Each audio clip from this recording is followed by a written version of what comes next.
తెలుగు ప్రేక్షకులకు అలానే రైతు సోదరులకు నమస్కారాలు. నేను మీ ఆంధ్రప్రదేశ్ వెదర్ మ్యాన్ సాయి ప్రణీత్ని మాట్లాడుతున్నాను.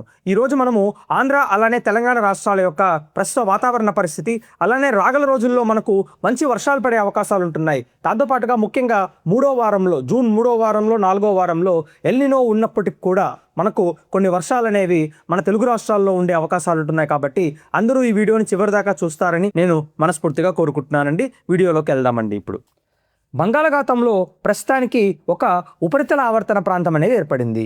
ఏంటి ఆ ఉపరితల ఆవర్తన ప్రాంతము అంటే, మనకు తమిళనాడు ప్రాంతం మీదుగా నుంచి మెల్లగా మనకు దక్షిణ తమిళనాడు మీదుగా ఒక సర్క్యులేషన్ టైప్ ఆఫ్ ప్యాటర్న్ అనేది ఏర్పడింది.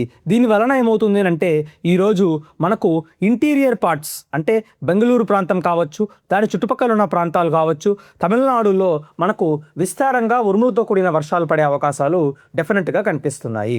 దాని వలన ఈరోజు మనకు ఈ ప్రాంతంలో మనకు మంచిగా వర్షాలున్నా, మన రాష్ట్రానికి వచ్చేసరికి, మన తెలుగు రాష్ట్రాలకు వచ్చేసరికి అక్కడక్కడ మాత్రమే మనకు వర్షాలు ఉంటుంది. ఈ యొక్క ప్రాంతంలో ముఖ్యంగా మనకు ఈరోజు సాయంకాలం అలానే రాత్రి, దాంతోపాటుగా అర్ధరాత్రి సమయంలో తిరుపతి, చిత్తూరు, అలానే మనకు అన్నమయ్య జిల్లాతో పాటుగా సత్యసాయి జిల్లా, అనంతపురం జిల్లాలోని కొన్ని భాగాలు, నంద్యాల జిల్లాలోని కొన్ని భాగాలు, వైఎస్ఆర్ కడప జిల్లాలోని కొన్ని భాగాలు, పశ్చిమ ప్రకాశం జిల్లాలోని కొన్ని భాగాలు, అలానే నెల్లూరు జిల్లాలోని పశ్చిమ భాగాలలో అక్కడక్కడ మనకు ఉరుములతో కూడిన వర్షాలు పడే అవకాశాలు ఉంటున్నాయి.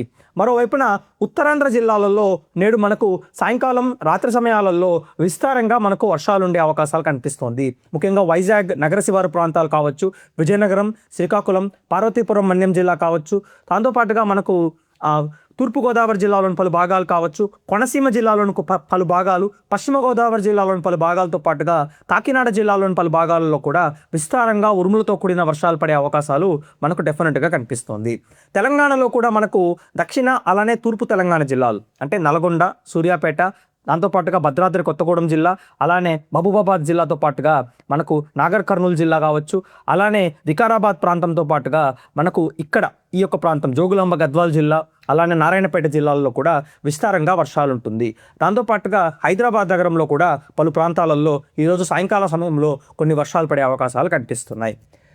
కానీ రేపటికి వెళ్ళేసరికి రేపు కూడా మనకు లోపల ఉన్న ప్రాంతాలలో మంచిగా వర్షాలు ఉంటుంది. తమిళనాడులోని లోపల ఉన్న ప్రాంతాలు కావచ్చు, కర్ణాటకలోని బెంగళూరు ప్రాంతంలో కావచ్చు మంచిగా వర్షాలు ఉంటుంది. దాని వలన మనకు రాయలసీమ జిల్లాల్లో కూడా నేడు ఎలాగైతే ఉంటుందో ప్యాటర్న్ అలాగే మనకు కనిపిస్తుంది. అంటే బెంగళూరు ప్రాంతానికి దగ్గరున్న ప్రాంతాలలో అయితే మోస్తరు నుంచి భారీ వర్షాలు, మిగిలిన ప్రాంతాలలో అక్కడక్కడ మాత్రమే పడే అవకాశాలు అయితే కనిపిస్తుంది. అలానే ఉత్తరాంధ్ర జిల్లాల్లో కూడా కొన్ని వర్షాలు అనేవి సాయంకాలం అలానే రాత్రి సమయాలలో కూడా కొనసాగే అవకాశాలు మనకు రేపు కూడా మనకు ఇలాంటి ప్యాటర్నే, ఈరోజు ఎలా ఉంటుందో రేపు కూడా ఇంచుమించు అలాంటి మనకు వాతావరణ పరిస్థితి ఉంటుంది. ఈరోజు పడని ప్రాంతాలలో రేపు మనకు పడే అవకాశాలు కూడా చాలా మెరుగ్గా కనిపిస్తున్నాయండి. అలానే ఎల్లుండి వచ్చేసరికి అంటే 20th జూన్ వచ్చేసరికి మనకు వర్షాలు అనేవి రాయలసీమ జిల్లాలలో కాస్తంత తగ్గుముఖం పట్టే అవకాశాలు కనిపిస్తుంది. ఇక్కడ చూసామంటే బెంగళూరు ప్రాంతంలో తగ్గుముఖం పడుతున్నాయి. అలానే మనకు ఉత్తర కోస్తాంధ్ర జిల్లాలలో కాస్తంత వర్షాలు అనేవి పెరిగే అవకాశాలు కనిపిస్తోంది.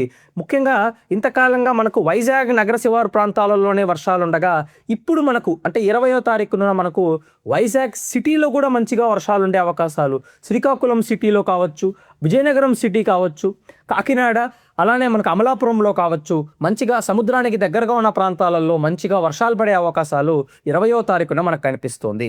అలానే తెలంగాణ రాష్ట్రంలోని తూర్పు భాగాలు కావచ్చు, రాయలసీమ జిల్లాలతో పాటుగా మిగిలిన కోస్తా భాగాలలో అక్కడక్కడ మాత్రమే రాగల 3 రోజుల వరకు వర్షపాతం ఉంటుంది. ప్రస్తుతానికి ఋతుపవనాలలో కదలికలో ఎలాంటి మార్పు అనేది లేదు. కానీ మనకు రాగల రోజుల్లో ఒక అల్పపీడనం అనేది బంగాళాఖాతంలో ఏర్పడే సూచనలు గట్టిగా కనిపిస్తున్నాయి.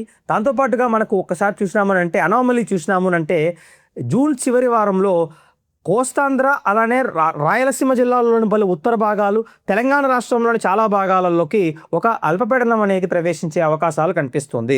అంటే కాస్తంత లోవర్ లాటిట్యూడ్లోనే అంటే కిందగా ఉన్న లాటిట్యూడ్లోనే ఒక అల్పపీడనం ఉండే విధంగా మనకు వాతావరణ పరిస్థితి కనిపిస్తోంది. దాని వలన మనకేమవుతుంది అంటే 2 తెలుగు రాష్ట్రాలలో విస్తారంగా వర్షాలు ఉండే అవకాశాలు అయితే కనిపిస్తున్నాయి. దాని వలన ఈ ఋతుపవనాలు అనేవి బాగా మనకు ముందడుగు వేసే అవకాశాలు కనిపించి ఉత్తర భారతదేశం వైపుగా వెళ్తుంది. కాబట్టి పూర్తిగా మనకు 2 తెలుగు రాష్ట్రాలలో వర్షాలు ఉండే అవకాశాలు కనిపిస్తుంది. కానీ ఒక్కసారి మనం చూస్తే జూన్ 1 నుంచి 26 అంటే 22వ తారీఖున వరకు మనకు వర్షాలు అనేవి సాధారణం కంటే తక్కువగానే ఉండే అవకాశాలు ఉంటున్నాయి. దాని తర్వాత సాధారణం కంటే ఎక్కువగా ఉంటుంది. ఓవరాల్‌గా జూన్ తీసుకున్నాము అంటే సాధారణం కంటే తక్కువగానే ఉంది.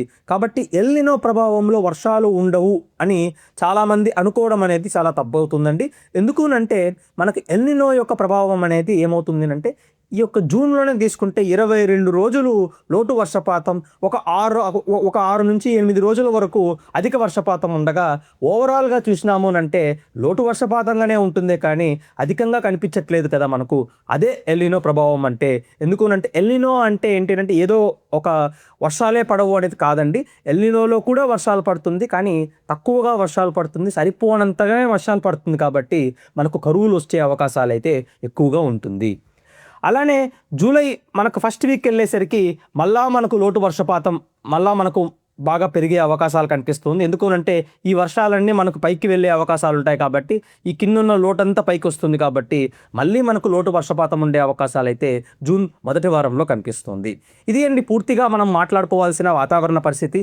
ఈరోజు ఎలా ఉంటుంది, అలానే రాగల రోజుల్లో ఎలా ఉండనుంది. దాంతో పాటుగా వచ్చేసి రైతులు కూడా మనకు చేయాల్సిన ముఖ్యమైన పని ఏంటి అంటే మీ యొక్క చెరువులు దగ్గరలో ఉన్న చెరువులు కావచ్చు, లేకపోతే దగ్గరలో ఉన్న చిన్న చిన్న బావుల్లో కావచ్చు, నీళ్లు సరిపడగా ఉన్నాయా లేదా అన్నది ఇప్పుడు చూసుకోవడమే చాలా ఉత్తమమైనది. ఎందుకోనంటే రాగల రోజుల్లో ఇంకా మనకు వర్షాలు అనేవి తక్కువగా ఉండే అవకాశాలు కనిపిస్తోంది. ఎల్‌నినో అనేది ఇప్పుడు మనకు ఇప్పుడే ప్రారంభించింది, మొదలుపెట్టింది. ఇంకా రాగల రోజుల్లో ఇంకా ఈ ఎల్‌నినో యొక్క తీవ్రత అనేది బాగా ఎక్కువ అవుతుంది.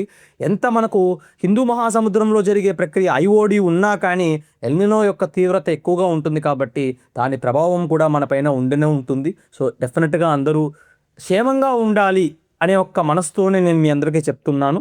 Thanks for watching this video అండి.